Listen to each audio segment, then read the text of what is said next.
Hello दोस्तों, Dhananjay Sharma officials में आपका स्वागत है। आज हम लोग देखने वाले हैं डायनेमिक प्रोग्रामिंग की एक बहुत ही famous problem, that is 01 knapsack problem. तो 01 नैपसैक प्रॉब्लम का हम तीनों अप्रोच यहाँ पर देखेंगे। कौन कौन से अप्रोच? इसका देखेंगे रिकर्सिव अप्रोच, इसका देखेंगे मेमोराइजेशन अप्रोच और इसका देखेंगे टेबुलेशन अप्रोच। ठीक है, आपको पता है कि रिकर्सिव ब्रूट फोर्स अप्रोच होता है, उससे बेहतर करने के लिए मेमोराइजेशन करते हैं, और एकदम आपको प्योर डीपी लगाना हो तो आप टेबुलेशन की तरफ जाते हैं। लेकिन इन तीनों का रास्ता रिकर्जन से ही होकर के जाता है। ठीक है, तो आइए हम लोग देखते हैं कि 01 नैपसैक को कैसे सॉल्व कर सकते हैं। तो पहले समझे कि प्रॉब्लम क्या है। प्रॉब्लम में है, इस प्रॉब्लम स्टेटमेंट को आप पढ़ेंगे तो दो बातें हैं कि प्रॉब्लम स्टेटमेंट कर रहा है कि आपको कुछ वेट दिए गए हैं। ठीक है, आपको कुछ वेट दिए गए हैं और एन आइटम्स दिए गए हैं। ठीक है, और हर आइटम की अपनी कोई वैल्यू है। ठीक है, तो वेट किसका दिया गया है? सपोज नैपसैक को सपोज करिए एक झोला है आपके पास, और उस झोले में आपके पास कुछ आइटम्स हैं, रखे हुए हैं। हम कह रहे हैं भाई उन आइटम्स को रखो जिससे आपका प्रॉफिट सबसे ज्यादा मैक्सिमाइज हो। कहने का क्या मतलब है, आइए मैं पहले आपको इस प्रॉब्लम को समझाता हूं। ठीक है, ये प्रॉब्लम ऐसी है कि आप सपोज करिए कि आपके पास कुछ एन आइटम दिए गए हैं। एन आइटम का मतलब मान लो एन को हमने 3 मान लिया। ठीक है, तो अगर 3 आइटम आपके पास दिए गए तो उसकी 3 प्रॉपर्टीज आपको दी गई। पहला, यहाँ पे आइटम का नाम है, मान लीजिए इसका नाम है I1, इसका नाम है I2, इसका नाम है I3। मान लीजिए 3 आइटम है आपके पास। ठीक है, इस आइटम का वेट मान लीजिए है 5 और इसकी प्राइस है मान लो 10। इसका वेट है मान लो 4। ठीक है, या इसका वेट हम मान लेते हैं कितना है 3। इसका वेट हम मान लेते हैं 3 है और प्राइस है मान लो कि 7, और इसका वेट 2 है और प्राइस है मान लो 8। ठीक, अब हमारे पास एक झोला दिया गया है, उस झोले की कैपेसिटी है W। W मतलब उसका वेट। तो मान लो हमारे पास वेट है 5, तो ये है आपका वेट एरे और ये है आपकी वैल्यू एरे। ठीक, तो अब ये कह रहा है, प्रॉब्लम स्टेटमेंट आपसे कह रही है कि इस 5 की कैपेसिटी के झोले में, चलो हम इसको कुछ यूनिट मान लेते हैं। 5 को आप मान लीजिए 5 किलो। ठीक है, और प्राइस को रुपए में मान लेते हैं। तो आपके पास कुल ये पहला आइटम है 5 किलो का, दूसरा आइटम है 3 किलो का, तीसरा आइटम है 2 किलो का। अब ये कह रहा है कि यार हमको क्या करना है कि इस झोले में, मतलब 5 किलो के झोले में हमें वो सामान रखना है जिससे हम सबसे ज्यादा प्रॉफिट अर्न कर सकें।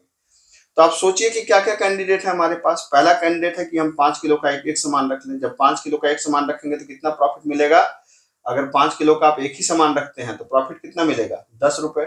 दूसरा ऑप्शन क्या है आपके पास कि आप एक 3 किलो का रखें, एक 2 किलो का रखें, तो प्रॉफिट कितना मिलेगा? 7 और 8, 8 7 15, 15 रुपए। तो जाहिर सी बात है कि आपको कौन सा आइटम रखने में प्रॉफिट है? आपको ये आइटम रखने में प्रॉफिट है 3 किलो वाला और 2 किलो वाला। यही नैपसैक प्रॉब्लम है। नैपसैक प्रॉब्लम में आपके पास एक वेट एरे दिया गया है, एक वैल्यू एरे दिया गया है, और आपके पास एक पर्टिकुलर वेट दिया गया है, और कह रहा है कि भाई बताओ कि इन हम कैसे एलिमेंट्स को रखें कि हमारा प्रॉफिट मैक्सिमाइज हो। ठीक है, अब अगर आप इसको टेस्ट केस से समझना चाहते हैं तो इसका देखिए टेस्ट केस आपके सामने है। यहाँ पे कुल कितने हैं हमारे पास? झोले का वेट कितना है? 5 है। ठीक है, तो झोले का वेट हमारे पास कितना है? 5 है। पहला पहला इनपुट है वेट, तो वेट का ये ऐसे लिख देते हैं, पहला है वेट, वेट का है 5। दूसरा कितना है? नंबर ऑफ एलिमेंट्स, मतलब इसको मान लेते हैं n। फिर क्या है? तो आप इसको ऐसे समझिए कि जैसे हमारे पास क्या क्या दिया गया है। हमारे पास दिया गया है ये 3 आइटम्स हैं हमारे पास। ठीक है, आइटम 1, आइटम 2 और आइटम 3, ये मान लेते हैं तीनों को। ठीक, तो आइटम 1 का जो वेट है वो कितना है? 3, और इसकी वैल्यू कितनी है? 5। आइटम 2 का वेट कितना है? 2, वैल्यू कितनी है? 3, और आइटम 3 का वेट कितना है? 1, और वैल्यू कितनी है? 4। ठीक है, तो अब जाहिर सी बात है कि हम 5 किलो, मतलब हम 5 कैपेसिटी के झोले में कौन कौन से सामान को रख सकते हैं। ठीक है, एक तो जैसे मैंने पहले ही आपको बताया था, एक 5 को सीधा रख लीजिए। ठीक है, सॉरी, एक आप रख सकते हैं कि एक कैंडिडेट हमारे पास क्या है, आप ऐसे समझिए कि जैसे 5 को अगर हम लोग इसको, मतलब मैं इसको प्रोग्रामिंग के हिसाब से आपको अप्रोच करना बता रहा हूँ कि जैसे मान लीजिए कि अब हम क्या कर सकते हैं। एक तो ऑप्शन हम एक लेने का है। मान लीजिए कि अगर मैंने ये वाला लिया, पहले इसको लिया, तो जब हमने ये देखिए हमारे पास ये वेट है और ये हमारे पास प्रॉफिट है। तो पहली बार जब हमने एक लिया तो प्रॉफिट कितना आया? 4। ठीक है, दूसरी बार हम क्या कर सकते हैं, अभी जब एक लिया तो हमारा वेट कितना हो गया, अब हमारे पास कितना बचा कैपेसिटी, जब जब एक ले लिया तो हमारे पास बचा एक, मतलब आप ऐसे समझिए कि 5 माइनस 1 मतलब कितना बचा, 4 बचा। ठीक है, अब क्या कर सकते हैं, क्या 2 ले सकते हैं, बिल्कुल ले सकते हैं, 2 को भी ले सकते हैं। तो जब 2 ले लिया तो प्रॉफिट कितना आ गया, +3। ठीक है, तो जब हमने 1 और 2 दोनों ले लिया तब हमारे पास वेट कितना हो गया, वेट हो गया हमारे पास कितना, 3। ठीक है, अब ये जब 3 होने के बाद क्या अगला 3 ले सकते हैं, नहीं, झोले की कैपेसिटी 5 किलो है तो 3 हम कैसे ले सकते हैं। तो जब 3 नहीं ले सकते, तो जब 3 नहीं ले सकते तो इसका मतलब क्या हुआ, इसका मतलब ये हुआ कि अब हम, यही हमारा प्रॉफिट आ जाएगा, क्योंकि इससे ज्यादा जगह ही नहीं है हमारे पास भरने के लिए। ठीक है, तो एक प्रॉफिट तो चलिए भाई साहब ये आ गया, या एक प्रॉफिट आपका कितना आ गया, 7 रुपए आ गया। दूसरा प्रॉफिट कैसे चेक करेंगे भाई, हमने कहा कि अब एक को हम नहीं लेंगे, हम लेंगे किसको, 2 को। तो जब आपने 2 को लिया तो 2 के लिए वेट कितना है, 2 किलो, और इसका प्रॉफिट कितना है, 3 रुपए। तो क्या अभी जगह है कि हाँ 5 की कैपेसिटी है तभी 3 की जगह है, तो हमने 3 ले लिया, तो +3, मतलब आइटम 1 को ले लिया, आइटम 2 आइटम 1 को, तो कितना हो गया, 5 3 8 रुपए। लेकिन अभी भी आप देखिए तो ना हमारा रिजल्ट 9 है, न 7 है, न 8 है, ये रिजल्ट तो है ही नहीं है। फिर क्या रिजल्ट है, इसका जो रिजल्ट है वो है हमारे पास क्या, कि हमने आइटम 1 को लिया है इन्होंने, तो आइटम जब 1 को लिया तो प्रॉफिट कितना हो गया, आप ऐसे देखिए कि आइटम जब 1 को लिया तो वेट कितना हो गया, 3, और प्रॉफिट कितना हो गया, 5। और जब आइटम 3 को लिया तो वेट कितना हो गया, इसका वेट हो गया आपके पास 1, और प्रॉफिट कितना हो गया, 4। आइटम 2 को ले सकते हैं, नहीं, क्योंकि ये कितना हो गया, 4 किलो हो गया, और 4 किलो में 2 किलो आप कैसे रख सकते हैं, मतलब 4 तो 6 किलो हो जाएगा ना, कैपेसिटी 5 की है तो आप इसको रख नहीं सकते। लेकिन ये जो प्रॉफिट आ रहा है 3 और 1 लेने पे, ये कितना हो जा रहा है, 5 4 9, तो यही हमारा रिजल्ट है। ठीक है, ये तो इसका बेसिक अप्रोच हो गया। अब मसला है यार कि अब इसको हम लोग प्रोग्रामिंग में कैसे करेंगे, तो चलो बात समझ में आ गई। ठीक है कि हाँ, लेकिन अब इसको ये है कि हम इसको प्रोग्रामिंग में किस तरीके से अप्रोच कर सकते हैं। तो प्रोग्रामिंग में अप्रोच करने के लिए क्या है हमारे पास ऑप्शन, हमारे पास ऑप्शन ये है कि हम इस आइटम को एक बार क्या कर सकते हैं, हम आइटम को एक बार लें, एक बार छोड़ के देखें, इस आइटम को एक बार लें, एक बार छोड़ के देखें, इस आइटम को एक बार लें, एक बार छोड़ के देखें। तो जब कभी भी ऐसा केस आता है, एक चॉइस का केस आता है, तो इसका मतलब है कि ये प्रॉब्लम सॉल्व हो सकती है किससे, रिकर्जन से। ये चीज मैंने बहुत अच्छे से समझाई है, अगर आपने रिकर्जन प्लेलिस्ट मेरी नहीं देखी है तो पहले रिकर्जन देख करके आप आइए। तो ये एक चॉइस बेस्ड प्रॉब्लम बन रही है। अच्छा, एक बात और समझने वाली है यहाँ पे, कि अगर हमने कहा कि अगर हम किसी आइटम को नहीं लेंगे, कब नहीं लेंगे भाई, अगर हमारा झोला भर जाएगा तो हम क्यों उस आइटम को लेंगे। तो हमने कहा कि अगर हमारा झोला भर जाता तो हम आइटम को नहीं लेंगे, तो हमने कहा नहीं लेंगे तो बात ही खत्म हो गई, हमने कहा उस आइटम को नहीं लेंगे। लेकिन अगर हम लेंगे तो भी ध्यान रखने वाली बात है, उसको रिजल्ट में शामिल करेंगे कि नहीं इसकी गारंटी नहीं है। ये रिजल्ट में शामिल भी हो सकता है और नहीं भी हो सकता है। क्यों, डिपेंड करता है कि हमें अपना प्रॉफिट कहां से मैक्सिमम मिल रहा है। ठीक है, तो अगर हमें प्रॉफिट मैक्सिमम मिल रहा है तो हम इसे रिजल्ट में शामिल करेंगे, और अगर प्रॉफिट मैक्सिमम नहीं मिल रहा है तो हम इसे रिजल्ट में शामिल नहीं करेंगे। इस बात को ध्यान समझिएगा, मतलब किसी भी आइटम को या तो हम छोड़ सकते हैं, अगर छोड़ दिया तो बात ही खत्म हो गई, या तो हम उसे ले सकते हैं, तो हम बिल्कुल ले सकते हैं, तो आप ले भी सकते हैं। अगर ले लिया तो भी वो हमारे रिजल्ट का पार्ट होगा कि नहीं होगा, वो डिपेंड करता है। क्योंकि देखिए यहाँ पे हमने क्या किया था, यहाँ पे हमने लिया था 1 और 2 को, मतलब आइटम 3 और आइटम 2 को, लेकिन ये रिजल्ट नहीं बना। यहाँ पर हमने लिया था आइटम 2 को और आइटम 1 को, लेकिन रिजल्ट नहीं बना। यहाँ पे लिया हमने आइटम 1 को और आइटम 3 को, ये रिजल्ट हमारा बन गया। तो इसका मतलब लेने के बाद भी जो हमें मैक्सिमम प्रॉफिट देगा हम उसको अपने पास रखेंगे, ये ऑप्शन है हमारे पास।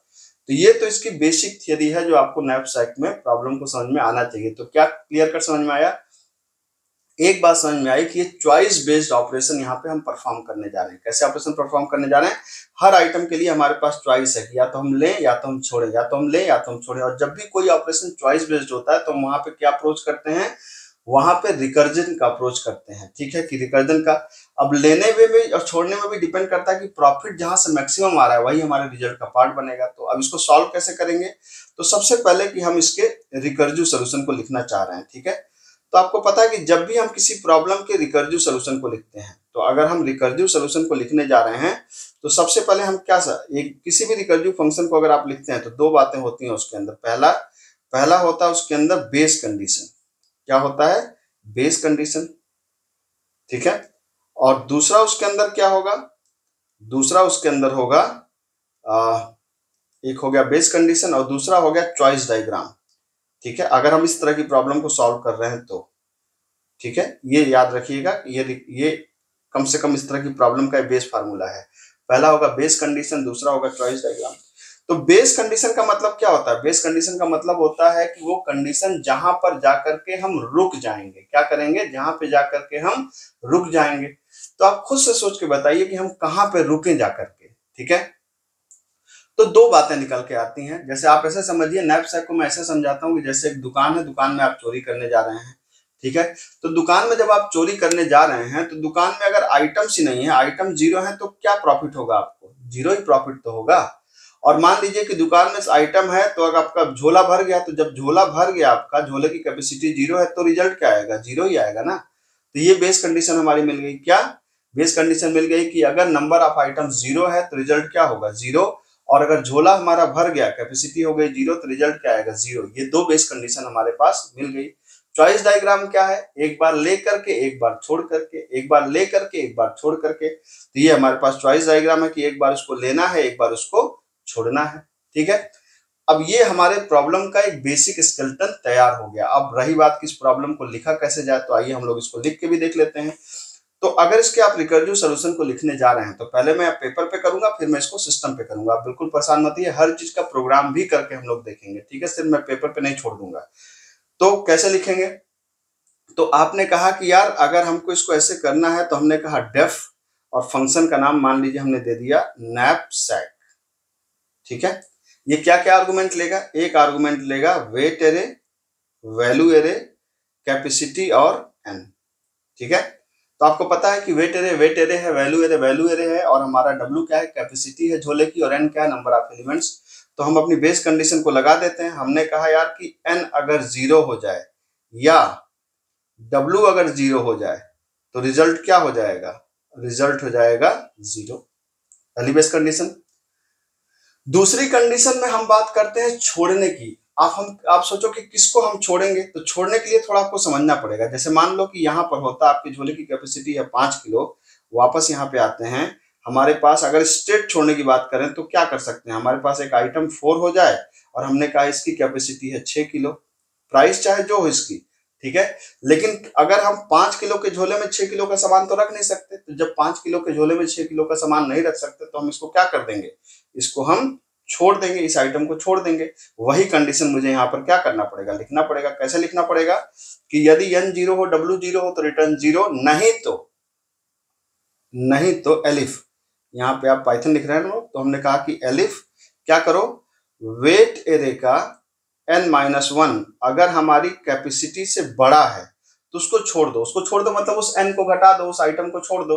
तो उस आइटम को छोड़ने का क्या मतलब है? उस आइटम को छोड़ने का मतलब है रिटर्न कर दो। क्या हमने कहा? नैपसैक फंक्शन को फिर से कॉल किया, वेट एरे पास किया, वैल्यू एरे पास किया, डब्ल्यू को पास किया, और एन में से एक घटा दिया। क्यों एन में से एक घटा दिया?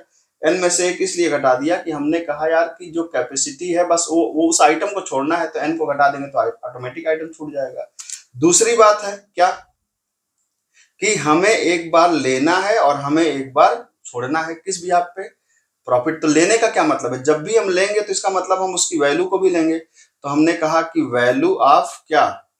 वैल्यू ऑफ n-1 को ले लो, प्लस फंक्शन को दोबारा कॉल कर लो। नैपसैक फंक्शन को दोबारा कॉल कर लिया हमने, और क्या किया? नैपसैक फंक्शन के अंदर वही पास कर दिया, वेट एरे, वैल्यू एरे। और जब भी हम किसी आइटम को लेंगे, तो हम क्या करेंगे? ये बहुत ध्यान से समझिएगा भाई। अगर मान लीजिए कि आपने कहा, ये आप इंडेंटेशन मत जाइएगा, क्योंकि मैं भी जब प्रोग्राम लिखूंगा तब सही कर लूंगा। अभी मुझे उधर जगह चाहिए, इसलिए मैंने इसको इधर कर लिया। ठीक है, तो जब भी हम किसी आइटम को लेंगे, जैसे आपने 3 किलो का कोई आइटम लिया, झोले में रखा, तो अब तो झोले की कैपेसिटी 2 ही किलो बची ना, अगर कुल 5 किलो थी तो अब क्या करेंगे आप? इस वेट में से जो वेट एरे का n-1 है उसको घटा देंगे। यही तो करेंगे, और n को एक घटा देंगे, n-1 हो जाएगा। ये तो हो गई लेने पे बात। छोड़ने का क्या होगा? छोड़ने का मतलब है कि सिंपल आपने कहा कि नैपसैक, छोड़ने का मतलब आपको पता ही हो गया होगा। आपको वेट एरे, वैल्यू एरे और कैपेसिटी, और उस n को घटा दीजिए, मतलब छोड़ दिया। अब इन दोनों में से जो मैक्सिमम रिजल्ट दे, उसी को क्या कर देना है? रिटर्न कर देना है। बस ये हमारा बेसिक प्रोग्राम लिखा गया आपका नैपसैक का। ठीक है, अब इसको अगर आप सिस्टम पे करके देखना चाहते हैं, तो आइए हम लोग इसको सिस्टम पे भी करके देख लेते हैं, बिल्कुल आसान है। तो आप क्या कर सकते हैं, यहाँ पे आइए, आपने यहाँ पर हमें लेना है पाइथन में, तो पहला input weight array, value array, sorry weight और हमारे पास n और weight array, value array. Python में हमने सेलेक्ट कर लिया पाइथन। अब आइए इसको हम लोग यहाँ पर सॉल्व करते हैं। तो हमने कहा वेट मतलब w इक्वल टू, मैंने कहा int इनपुट, ये लिया आपने, और उसके साथ में क्या लिया आपने, value number of element n equal to क्या हो गया, int इनपुट। ये प्रैक्टिस यूआरएल मैं आपको दे दूंगा वहां पर भी, तो वहां से आप जा करके इसको देख करके प्रैक्टिस कर सकते हैं, कोई दिक्कत नहीं है। अब क्या किया हमने लिया वेट एरे को, तो वेट एरे को क्या है, लिस्ट मैप int क्या इनपुट डॉट स्प्लिट, ये कर दिया हमने। और वैल्यू एरे क्या कर दिया हमने, लिस्ट मैप क्या int इनपुट डॉट स्प्लिट, ठीक है, ये कर दिया। तो आप देख सकते हैं यहाँ पर क्या हो गया, हमने यहाँ पर क्या कर लिया, हमने यहाँ पर कर लिया एक आई छूट गया है, ये हमने यहाँ पे कैपेसिटी ले लिया, n को ले लिया, वेट एरे को ले लिया और वैल्यू एरे को ले लिया, ठीक है। अब हमें इसको नैपसैक फंक्शन के अंदर क्या करना है, नैपसैक फंक्शन को कॉल करिए, इसके अंदर पास कर दीजिए weight array, value array, number of element और मतलब कैपेसिटी और नंबर ऑफ एलिमेंट। अभी जो भी रिजल्ट लाएगा उस रिजल्ट को आपको क्या कर देना है, उस रिजल्ट को आपको प्रिंट कर देना है, इस रिजल्ट को आपको प्रिंट कर देना है। अब नैपसैक फंक्शन को आप कॉल करके देखिए, तो आपने कहा कि डेफ नैपसैक, और आपने कहा कि weight array, value array, capacity और नंबर ऑफ एलिमेंट। यहाँ बेस कंडीशन लगा दीजिए, यहाँ पे बेस कंडीशन में कहा कि अगर n क्या हो, 0 हो या w 0 हो तो रिटर्न कर दो, क्या रिटर्न कर दो 0। एलिफ क्या करो, चेक करो कि वेट एरे का n-1, अगर वो आइटम हमारे उससे बड़ा है, कैपेसिटी से बड़ा है, तो उसको छोड़ दो। छोड़ने का मतलब क्या है, नैपसैक आपने कहा वेट एरे, वैल्यू एरे और w और n-1। अब एक बार लेने पे एक बार छोड़ने पे, एक बार लेने और एक बार छोड़ने। तो लेने का क्या मतलब है, वैल्यू ऑफ जब लेंगे तो प्रॉफिट को भी ऐड कर लेंगे, क्योंकि प्रॉफिट तो हमको चाहिए ना, वैल्यू ऑफ n-1, ठीक है। प्लस क्या करेंगे, नैपसैक फंक्शन को कॉल किया, दोबारा हमने नैपसैक फंक्शन को कॉल किया, वेट एरे पास कर दिया, वैल्यू एरे पास कर दिया, वेट में से घटा दिया करंट वेट को, वेट का n-1 को घटा दिया और n-1 यहाँ पे कर दिया। ये हो गया लेने पे, और एक है क्या, छोड़ने पे, knapsack weight array, value array और कैपेसिटी और n-1 छोड़ने पे। हमने कहा इन दोनों में से जो मैक्सिमम रिजल्ट दे हमको वो चाहिए, तो इन दोनों में से जो मैक्सिमम रिजल्ट आपको देगा वो चाहिए, ठीक है। और उसको करना क्या है, उसको कर देना है रिटर्न। ये बन गया आपका फंक्शन भाई साहब, ठीक है। तो ये देख सकते हैं आपका एक प्रोग्राम, बेसिक प्रोग्राम बन गया, किसका, नैपसैक का। ये प्रोग्राम मेरे ख्याल से बिल्कुल ठीक है, आप इसको देख सकते हैं। अब इसको मैं अगर रन करवाने पे आऊँ तो यहाँ पे मैंने रन करवा दिया है, देखिए रन करवा के चेक करें सब कुछ, अगर ठीक है, बिल्कुल ठीक है, कांग्रेचुलेशंस, आपको इसने बोल दिया है, ठीक है। लेकिन ये नैपसैक का ब्रूट फोर्स सोल्यूशन है, ये उसका वैसा सोल्यूशन नहीं है कि हम इस सोल्यूशन पे क्या कर दें, इसी सोल्यूशन को हम कह दें कि भाई ये हमारा ऑप्टिमम सोल्यूशन है। आपको पता है कि हमेशा जो रिकर्जन होता है वो एक ब्रूट फोर्स सोल्यूशन होता है। अब इस रिकर्जन को हमें करना है मेमोराइजेशन में, ठीक है। तो अब वापस हमें आना पड़ेगा अपने बोर्ड पे, तो आइए बोर्ड पे वापस चलते हैं। अब इस प्रॉब्लम को, जो ये प्रॉब्लम मैंने सॉल्व करी है, इसको मेमोराइज कैसे करेंगे। तो मेमोराइज करने में दो बातों को ध्यान रखना है। इस चीज को पहले तो कॉपी करके रख लीजिए अपने पास, ठीक है, और हम इसको मेमोराइज करेंगे। तो मेमोराइज का मतलब होता है कि देखिए, दो बात को समझिए।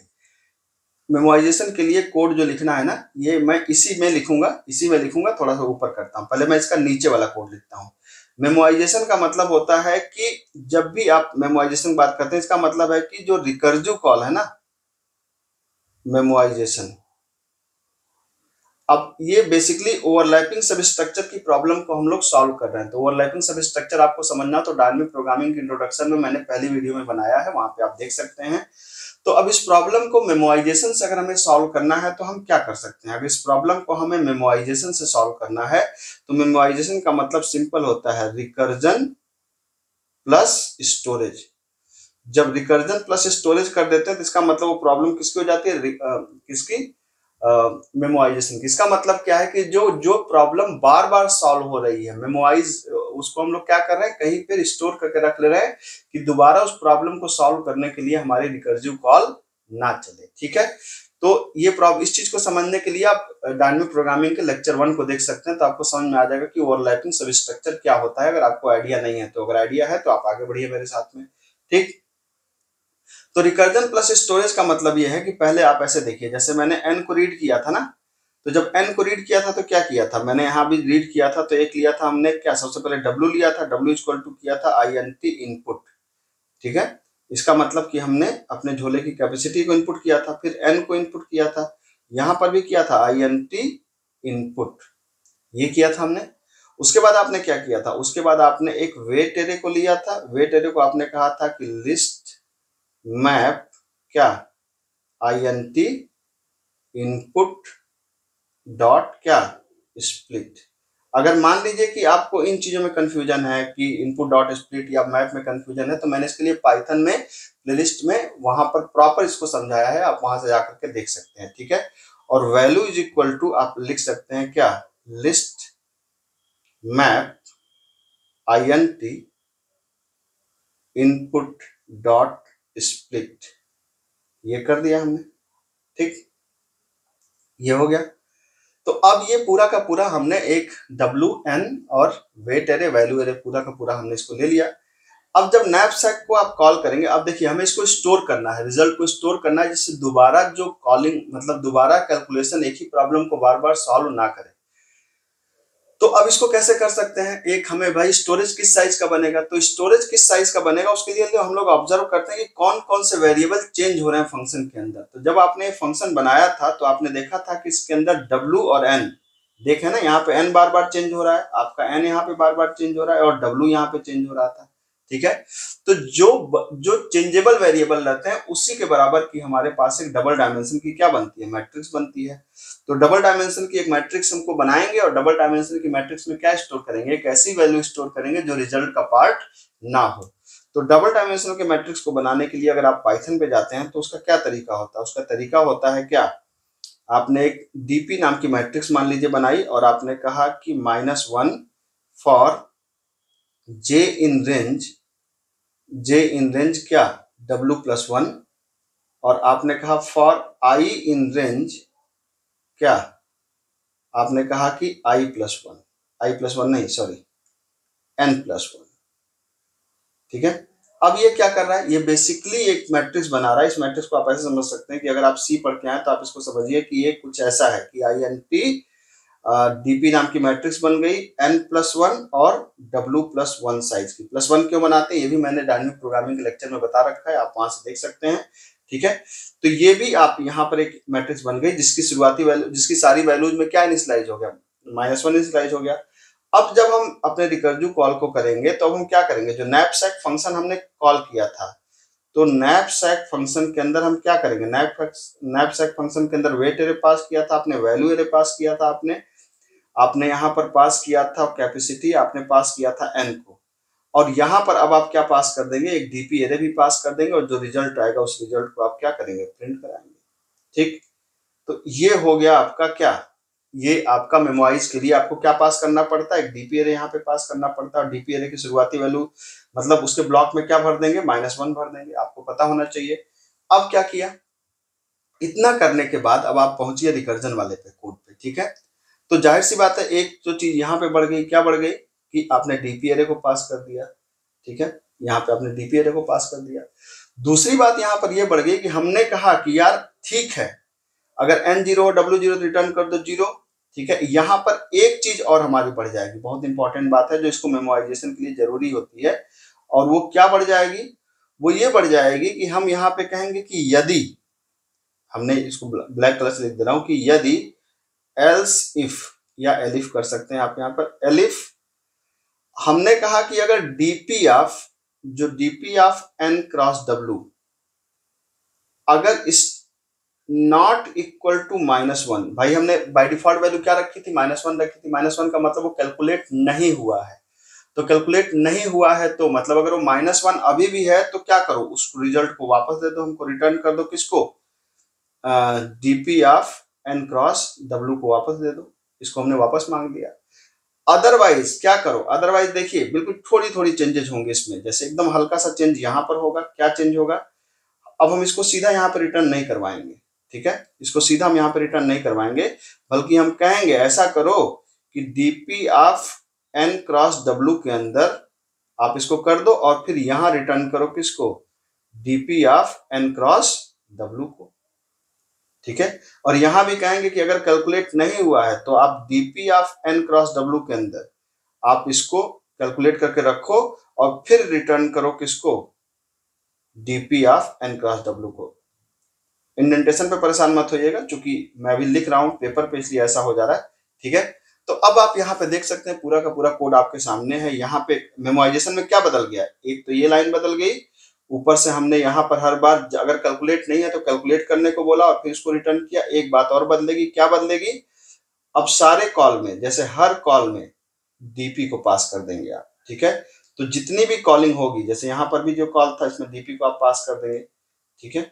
और यहाँ पर भी जो कॉलिंग होगी यहाँ पर भी आप डीपी को पास कर देंगे। ये है, बस इतना सा चेंज करिए, क्या बन गया आपका पूरा का पूरा मेमोराइजेशन बन गया। अब रही बात इसको कोड कैसे करना है, बिल्कुल आराम से करना है जैसे हम लोगों ने अभी तक किया है, ठीक है। मैं इसी कोड को मेमोराइज कर दे रहा हूँ। कैसे कर दे रहा हूँ, मैंने क्या बताया आपको कि यहाँ पर आप आइए, आप सिंपल यहाँ पर आइए। आपने कहा कि एक डीपी एरे ले लीजिए, नाम कुछ भी रख सकते हैं, जैसे आपने कहा -1 फॉर, इसको ऐसे लिखिए, -1 फॉर j इन रेंज क्या, w+1, और फिर क्या होगा, यहां पर आप कर सकते हैं फॉर i इन रेंज क्या है, n+1, ठीक है। ये बन गया आपका। अब याद रखिए कि अब यहाँ पे हो गया w, n। अब यहाँ पर क्या करेंगे, आप डीपी एरे को यहाँ पर पास कर दीजिए और फिर क्या करेंगे, डीपी एरे को आप यहाँ पर भी पास कर दीजिए, ठीक है। यहाँ पर भी डीपी एरे को पास कर देंगे और यहाँ पे क्या कहेंगे, वही जो मैंने भी बोला था कि एल्स इफ, अगर DP of N cross W not equal to -1, अगर -1 नहीं है तो क्या कर दो, रिटर्न कर दो किसको, DP of N cross W को रिटर्न कर दो, एन क्रॉस डब्ल्यू को रिटर्न कर दो। अदरवाइज क्या करो, अदरवाइज कैलकुलेट करो किसको, अदरवाइज हमने कहा कि कैलकुलेट करो DP of N cross W को कैलकुलेट करो और कैलकुलेट करने के बाद क्या कर दो, रिटर्न कर दो, रिटर्न कर दो किसको, DP of N cross W को, ठीक है। और यहां पर भी वही काम किया, हमने कहा कैलकुलेट करो किसको, DP of N cross W को, और डब्ल्यू इसको करने के बाद क्या करो, हमने कहा कि रिटर्न कर दो, ठीक है। इसको कर दो, रिटर्न कर दो क्या, रिटर्न कर दो DP of N cross W को, ठीक है। अगर आप इतना कर देते हैं, अगर आप इतना कर देते हैं तो आपकी प्रॉब्लम, आपको अगर जो टाइम लिमिट की प्रॉब्लम आ रही है वो प्रॉब्लम ज्यादातर आपकी सॉल्व हो जाएगी। ज्यादातर प्रॉब्लम्स आपकी इतने में टाइम लिमिट की प्रॉब्लम सॉल्व हो जाती है। कहीं मैंने कुछ गड़बड़ी कर दिया है, ठीक है, मैंने शायद वही डीपी को पास नहीं किया है फिर से, तो मैं यहाँ पे वही कर देता हूँ, डीपी को मैं पास कर देता हूँ यहाँ पर, और डीपी एरे को मैं पास कर देता हूँ यहाँ पर, और डीपी एरे को मैं पास कर देता हूँ यहाँ पर, आप देख सकते हैं, ठीक है। ये जो मैंने आपको बताया, तो ये देख सकते हैं, इससे क्या होगा, ये बन गया नैपसैक का मेमोराइजेशन का प्रोग्राम। तो इससे क्या होगा कि अगर कोई टाइम लिमिट की प्रॉब्लम आ रही है तो वो प्रॉब्लम यहाँ पर आपकी सॉल्व हो जाएगी, ठीक है। अब इसका सबसे क्रिटिकल पार्ट देखना है, दैट इज इसको टेबुलेशन में कैसे कन्वर्ट करेंगे, ठीक है। तो टेबुलेशन में अगर किसी प्रॉब्लम को अगर आप इसको कन्वर्ट करना चाहते हैं तो टेबुलेशन में कन्वर्ट करने के लिए आपको क्या करना पड़ेगा, इसका रिकर्सिव अप्रोच समझना पड़ेगा, ठीक है। अगर आपने रिकर्सिव अप्रोच समझ लिया तो आप इसके टेबुलेशन को बड़े ही आराम से कर सकते हैं। तो ये तो इसका कौन सा अप्रोच है, मेमोराइजेशन अप्रोच है। अब मैं जाता हूं वापस इसके रिकर्सिव अप्रोच पे और फिर मैं आपको समझाता हूं कि किस तरीके से हम इसके टॉप डाउन अप्रोच को सॉल्व कर सकते हैं, ठीक। तो ये 1 मिनट, यहाँ पर मैं फिर से जाता हूँ रिकर्सिव अप्रोच पे, और ये हमारा हो गया रिकर्सिव अप्रोच। जी हाँ, ये रिकर्सिव अप्रोच है। अब आइए हम लोग इसको समझते हैं कि इसका अगर इसका आपको लिखना हो क्या, इसका टॉप डाउन अप्रोच तो आप कैसे लिखेंगे मैं बिल्कुल आराम समझता हूँ। आप रिकर्सिव अप्रोच को बस देखते रहिए और फिर हम लोग समझते हैं कि इसको रिकर्सिव अप्रोच से किस तरीके से सॉल्व कर सकते हैं। ठीक, तो देखिए दो बातों को यहाँ पर समझना पड़ेगा। कौन कौन सी बात को समझना पड़ेगा कि एक तो जब रिकर्सिव अप्रोच लिखते हैं ना, तो हम यहाँ पर नॉर्मली जब भी हम रिकर्सिव अप्रोच लिखेंगे, सॉरी टेबुलेशन वाला अप्रोच लिखेंगे, तो यहाँ पर हम क्या करते हैं, टेबुलेशन में रिकर्जन को हम लोग हटाते हैं और लूप को कन्वर्ट करते हैं किसमें, सॉरी रिकर्सिव कॉल को कन्वर्ट करते हैं लूप में। ठीक, अब देखिएगा ध्यान से, जैसे हमने कहा डेफ फंक्शन का नाम क्या है, नैपसैक। ठीक है, आपने क्या पास किया था, weight array, value array, capacity और एन को पास किया था आपने। यहां पर एक बात ध्यान रखिए कि जब हम वेट, कैपेसिटी और एन को पास करते हैं तो यहां पर ये बात ध्यान रखने वाली होती है कि यहां पर जब हम टेबुलेशन लिखते हैं तो वहां पर हम क्या बोलते हैं उसको, वहां पर हम डीपी एरे को फंक्शन के अंदर नहीं पास करेंगे बल्कि फंक्शन के अंदर बनाते हैं। ठीक है, तो हम यहां बनाएंगे सेम तरीके से बनाएंगे, डीपी इक्वल टू, जैसे मैंने कहा कि वही पुराना -1 फॉर जे इन रेंज, आपने कर दिया क्या w+1, और फॉर आई इन रेंज आपने क्या कर दिया n+1, ये बना दिया आपने। ठीक, अब ये बन गया। अब इसके बाद क्या करते हैं, जो जितनी बार हमारा जो n और w है तो n क्रॉस w की लूप चलेगी, मतलब पहली लूप चलेगी n के लिए, दूसरी क्लास चलेगी, मतलब मैट्रिक्स के पहले डायमेंशन के लिए पहली लूप, दूसरे डायमेंशन के लिए दूसरी लूप। तो हमने कहा कि फॉर आई इन रेंज आपने क्या कर दिया n+1, और फॉर j इन रेंज आपने कह दिया क्या w+1, ये हो गया n क्रॉस w। तो एक पहला किसके लिए होगा, n के लिए, दूसरा किसके लिए हो गया, w के लिए। इसका मतलब आप ऐसे समझिए कि जहां पर भी n है वहां पे लिखेंगे हम लोग i, और जहां पर भी w है वहां पे लिखेंगे हम लोग j। ये बहुत इंपॉर्टेंट पॉइंट है, इस पॉइंट को आप याद रखिएगा। जहां पर भी है n उसको लिखेंगे i, और जहां पर भी w उसको लिखेंगे j। ठीक है, अब base condition will be converted into the initialization. ये मैंने आपको रिकर्सिव टू टॉप डाउन में ये कंसेप्ट बताया है। तो बेस कंडीशन क्या थी कि अगर n 0 है, w 0 है तो रिटर्न करो 0। तो हमने क्या कर दिया, हमने कहा कि अगर i 0 है, n की जगह क्या हो जाएगा, i 0 है या j 0 है। तो इसका मतलब क्या हो गया, इसका मतलब है कि dp of n cross w था तो dp of i cross j हो जाएगा। यहाँ पे क्या कर दो, 0 कर दो। ठीक है, ये तो एक बात हो गई। अब दूसरी बात क्या कर रहे हैं कि अगर ऐसा नहीं है, एलिफ, दूसरी कंडीशन क्या थी कि वेट एरे का n-1, तो हम यहाँ पे क्या चेक करेंगे, हम चेक करेंगे कि यदि वेट एरे का n की जगह क्या हो जाएगा i-1, अगर बड़ा है किससे, वेट से, तो वेट की जगह क्या लिखेंगे, j से, तो क्या हो जाएगा, क्या घटा रहे थे यहाँ पे, सिर्फ i को घटा रहे थे, तो dp of i cross j is equal to क्या हो जाएगा, dp ऑफ n-1 हुआ था ना वहां पे, तो जो n की जगह क्या हो जाएगा, i हो जाएगा, तो i-1 कामा j हो जाएगा। ठीक है, एल्स क्या हो जाएगा, एल्स हमने कहा था एक बार लेने के बाद एक बार छोड़ने के बाद। तो लेने के बाद क्या था, लेने का मतलब क्या था, जब हमने कहा कि यार एक बार ले लेते हैं, तो लेने का मतलब क्या था कि वैल्यू ऑफ n-1, तो वैल्यू ऑफ n-1 का मतलब वैल्यू ऑफ i-1, तो i-1 प्लस रिकर्सिव कॉल की जगह हो जाएगा मैट्रिक्स। तो हमारा जो मैट्रिक्स क्या है, डीपी मैट्रिक्स क्या था पहले में, लेने पे क्या था कि n-1 था, तो यहाँ पे i-1 हो जाएगा। और वेट में करंट वेट घट गया था, तो वेट का मतलब j, और j में से करंट वेट का i-1, करंट वेट का n-1 घटा था, तो यहाँ पे क्या हो जाएगा i-1, ये क्या हो जाएगा हमारा, घट जाएगा। ये तो हो गया लेने पे। और दूसरा हो गया छोड़ने पे, तो छोड़ने का क्या मतलब था, छोड़ने का मतलब तो सिंपल है कि i-1 कामा j। तो हमने कहा इन दोनों में से जो मैक्सिमम हो, इन दोनों में से जो मैक्सिमम हो उसी को क्या कर दो, रिटर्न कर दो। तो ये बन गया भाई साहब हमारा पूरा का पूरा नैपसैक टेबुलेशन का प्रोग्राम। ठीक है, अच्छा अभी यहाँ पे रिटर्न मत कराइए, इन दोनों में से जो मैक्सिमम है उसको कहाँ पे स्टोर करते हैं, वहां पे इसको हमने कहा कि इसको स्टोर कर दो डीपी ऑफ किसमें, आई क्रॉस जे में। और आपको पता है कि जब भी इस तरह की प्रॉब्लम सॉल्व होती है तो जो रिजल्ट आता है मैट्रिक्स में, आपको ये पता है, डीपी में मैंने कई जगह बताया भी है कि जब ये प्रॉब्लम सॉल्व होती है तो रिजल्ट इस पार्ट में रहता है, हमेशा इस पार्ट में रहता है। ठीक है, हमेशा। ये इसकी लॉजिक अपनी है। आपने जब अगर नैपसैक को थ्योरेटिकली भी पढ़ा होगा तो आपको पता होगा कि यहाँ पे लास्ट कॉलम में रिजल्ट आता है। तो अब लास्ट कॉलम में रिजल्ट आता है, इसके लिए हम लोग क्या कर सकते हैं, इसको सिंपली आप यहाँ पे जाएं और इसको कह दें कि भैया रिटर्न कर दो, अंतिम में क्या रिटर्न कर दो, डीपी ऑफ -1 मतलब -1 क्या है, लास्ट कॉलम का इंडेक्स है। इस तरीके से आप या तो आप कर सकते हैं कि डीपी आप n क्रॉस w भी रिटर्न कर सकते हैं, वो भी एक तरीका है। एक तरीका है कि -1 रिटर्न कर दो। तो ये बन गया टेबुलेशन का प्रोग्राम। आइए इस प्रोग्राम को अगर आप रन करा के देखना चाहते हैं तो हम लोग उसी में टेबुलेशन का भी मैं आपको करके दिखा देता हूँ। ठीक, तो टेबुलेशन के लिए मैंने क्या बताया कि टेबुलेशन के लिए यहाँ तक ठीक है, इसमें सब वैसे ही रहेगा, लेकिन क्या होगा, यहाँ से सारा कहानी हट जाएगी क्योंकि अब हमें रिकर्जन नहीं चाहिए। ठीक है, तो पहले हम क्या बनाएंगे, हम यहाँ बनाएंगे एक डीपी अरे। तो डीपी अरे हमने बनाया कि हमने कहा कि डीपी इक्वल टू क्या, यहाँ पे आपने कहा -1 फॉर जे इन रेंज, कितना बनाया था आपने, w+1 बनाया था।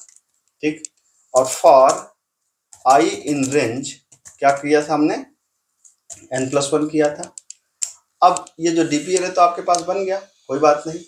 अब आपने कहा कि अब जो हमारा क्या होगा, अब हमने कहा कि हमारा जो इनिशियलाइजेशन होगा, हमारा जो n क्रॉस w की हमारे पास एक लूप चलेगी। तो हमने कहा था कि फॉर आई इन रेंज किसके लिए, n+1 के लिए, and for J in range किसके लिए, w+1 के लिए। और हमने कहा था कि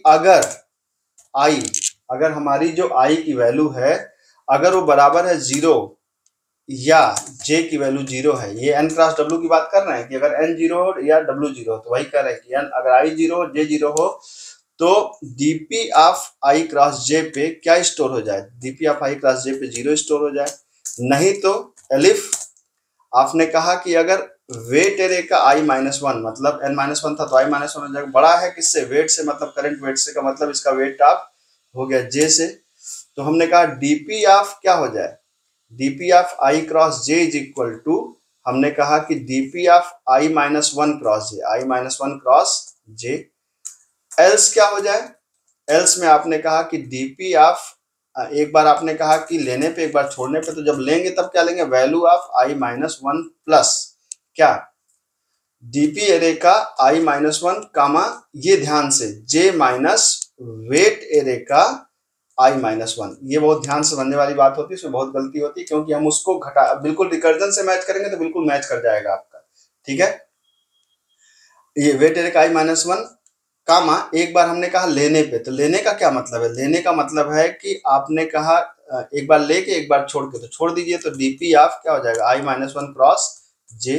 हमने कहा इन दोनों में से जो मैक्सिमम हो वो हमारे रिजल्ट का पार्ट होगा, तो इन दोनों में से जो मैक्सिमम होगा उसको रिजल्ट के अंदर आपको असाइन कर देना है। तो असाइन कैसे करना है, DP of i cross j is equal to आप असाइन कर दीजिए, और अंतिम में जब रिजल्ट जो आपका आएगा उस रिजल्ट को क्या करिए, डीपी ऑफ -1 और -1 पे आप क्या कर दीजिए, असाइन कर दीजिए। तो आप देख सकते हैं कि ये जो हमारा कोड बना है, ये कोड हमारा सबसे ऑप्टिमम कोड होता है। मैंने फिर से कहीं कुछ गलती कर दी, एक बार देख लेते हैं। आउटपुट हमारा गड़बड़ आ रहा है, क्यों गड़बड़ आ रहा है भाई, जरा देखिए जरा। i रेंज n+1 हो गया, j इन रेंज w+1 हो गया, i 0 है या j 0 है तो i dp of i j क्या हो जाएगा, 0। वेट एरे का, अच्छा ये -1 लिख दिया है, वेट एरे का क्या था, वेट एरे का n-1 था ना, तो यहाँ हो जाएगा i-1। अगर बड़ा है j से तो dp of i cross j इसको dp ऑफ i-1 j, मेरे ख्याल से यही गलती रही होगी। इसको एक बार और देख लेते हैं। ठीक है, तो ये देखिए ये रन कर गया, मतलब बिल्कुल सही है हमारे पास कोड। तो ये है हमारा टेबुलेशन का कोड। तो भाई साहब बड़ी मेहनत वाला काम है ये।